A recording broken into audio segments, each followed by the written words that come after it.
स्वर्गीय बाल ठाकरे द्वारा गठित की गई शिवसेना लगता है अतीत के गर्भ में चली जाएगी। चुनाव आयोग के निर्णय से अब ऐसा ही लगता है। चुनाव आयोग ने स्पष्ट रूप से ये कह दिया है कि ना तो कोई व्यक्ति शिवसेना का उपयोग कर सकता है और ना ही उसके चुनाव चिन्ह का उपयोग कर सकता है। फिलहाल चुनाव आयोग ने दोनों पर प्रतिबंध लगा दिया है। ना तो इस पर उद्धव ठाकरे का अधिकार माना जाएगा और ना ही एकनाथ शिंदे का अधिकार माना जाएगा। शिवसेना का गठन आखिर कब हुआ था, कैसे हुआ था और क्यों हुआ था, इसके बारे में भी जानना बहुत ज़रूरी है। महाराष्ट्र के स्थानीय लोगों के अधिकारों के लिए संघर्ष करने के उद्देश्य से बाल ठाकरे ने 19 जून 1966 को शिवसेना की नींव रखी थी। बाल ठाकरे मूलतः कार्टूनिस्ट थे और राजनीतिक विषयों पर तीखे कटाक्ष किया करते थे। शिवसेना वैसे तो कई राज्यों में सक्रिय है, लेकिन इसका राजनीतिक प्रभाव महाराष्ट्र में सबसे अधिक है। शिवसेना की पहचान हिंदूवादी राजनीतिक दल के रूप में है। शिवसेना का गठन होने के बाद पार्टी के संस्थापक बाल ठाकरे ने पार्टी के कार्यकर्ताओं यानी शिव सैनिकों के लिए एक मंत्र रखा था। वह मंत्र था 80% सामाजिक कार्य व 20% राजनीतिक कार्य। शिवसेना ने अपना पहला चुनाव 1971 में लड़ा, लेकिन सफलता नहीं मिली। वर्ष 1989 में हुए लोकसभा चुनाव में शिवसेना का पहला सांसद चुना गया। इसके बाद 1990 में महाराष्ट्र विधानसभा का चुनाव शिवसेना ने पहली बार लड़ा, जिसमें उसके 52 विधायक चुनकर के आए। 1995 में शिवसेना ने भाजपा के साथ मिलकर महाराष्ट्र में अपनी सरकार बनाई। शिवसेना ने भाजपा के साथ 1989 में हिंदुत्व के नाम पर गठबंधन किया था, जो 2019 के विधानसभा चुनाव में टूट गया और दोनों दलों के रास्ते अलग अलग हो गए।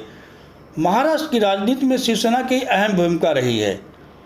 स्वर्गीय बाल ठाकरे ने शिवसेना की नींव उस समय रखी थी जब महाराष्ट्र में गुजराती और तमिल लोगों का वर्चस्व था। ऐसे में स्थानीय मराठी लोगों को नौकरी मिलना बेहद मुश्किल था, क्योंकि निजी संस्थानों में गुजराती व तमिल के लोगों को प्राथमिकता दी जाती थी। इसी सिस्टम की वजह से मराठी लोगों में नाराजगी थी और वे असंतुष्ट थे। इसी भावना को देखते हुए मराठियों के इस असंतोष को बाल ठाकरे ने महसूस किया। उन्होंने इसी असंतोष को अपने कार्टूनों में जगह दी।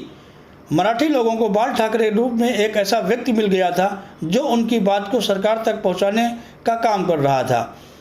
बाल ठाकरे ने भी इसे एक आंदोलन का रूप दिया और वे सफल भी हुए। 1971 के बाद 1974 में शिवसेना ने मुंबई मनपा का चुनाव दूसरी बार लड़ा। पहली बार चुनाव में उसे खास सफलता नहीं मिली थी, लेकिन 1974 में शिवसेना को पहली बार राजनीतिक जीत मिली और मुंबई मनपा शिवसेना के कब्जे में आ गई। धीरे धीरे बीएमसी में शिवसेना का एक छत्र राज हो गया। शिवसेना और भाजपा ने मिलकर 1995 में सरकार बनाई और मनोहर जोशी मुख्यमंत्री बनाए गए। शिवसेना ने धीरे धीरे मराठी मानूस से हटकर हिंदुत्व की राजनीति करने लगी। स्वर्गीय बाल ठाकरे ने कभी भी चुनाव नहीं लड़ा, लेकिन वे हिंदुत्व के मुद्दे पर हमेशा मुखर रहे। 2012 में बाल ठाकरे का निधन हो गया। हालांकि बाल ठाकरे अपने जीते जी पार्टी की जिम्मेदारी उद्धव ठाकरे को सौंप चुके थे, इसलिए शिव सैनिकों ने इसे सहर्ष से स्वीकार कर लिया। लेकिन मामला 2019 में उस समय बिगड़ गया जब भारतीय जनता पार्टी और शिवसेना का गठबंधन टूट गया। हालांकि उद्धव ठाकरे ने कांग्रेस और राष्ट्रवादी कांग्रेस के साथ मिलकर महाराष्ट्र में सरकार बनाई और मुख्यमंत्री हो गए। 2.5 साल तक उद्धव ठाकरे के नेतृत्व में यह सरकार चलती रही। 2.5 साल के बाद शिवसेना में बगावत पैदा हो गई। शिवसेना नेता एकनाथ शिंदे ने यह कहकर पार्टी से बगावत कर दिया कि उद्धव ठाकरे सही तरीके से काम नहीं कर रहे हैं और हिंदुत्व की जो भूमिका थी उससे उद्धव ठाकरे अलग हो चुके हैं। हिंदुत्व का नारा देते हुए एकनाथ शिंदे ने पार्टी से किनारा कर लिया और उनके साथ लगभग 40 विधायक व 12 सांसद आ गए। असली लड़ाई शिवसेना की यहीं से शुरू होती है। एकनाथ शिंदे ने शिवसेना पर भी दावा ठोक दिया। एकनाथ शिंदे का कहना था कि वे असली शिवसैनिक हैं और बाल ठाकरे के विचारों पर आगे बढ़ रहे हैं। हिंदुत्व के मुद्दे पर वे आगे बढ़ रहे हैं। एकनाथ शिंदे ने भाजपा के साथ गठबंधन किया और सरकार भी बना ली। हालांकि मामला चुनाव आयोग में पहुंचा।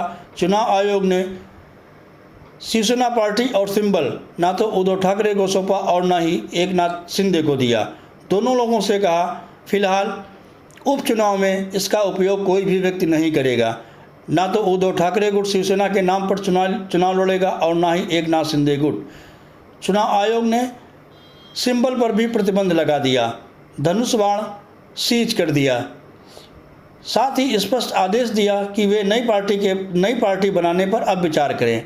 दोनों गुटों में इस बात को लेकर अब और संघर्ष तेज हो गया है। हालांकि शिवसेना नाम अब किसे मिलेगा, कौन व्यक्ति कौन सी पार्टी बनाएगा, उसका चुनाव चिन्ह क्या होगा, ये अलग बात है।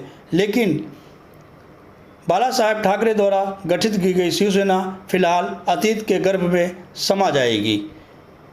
अब यही कहा जाएगा कि एक समय था जब बाला साहेब ठाकरे की शिवसेना हुआ करती थी।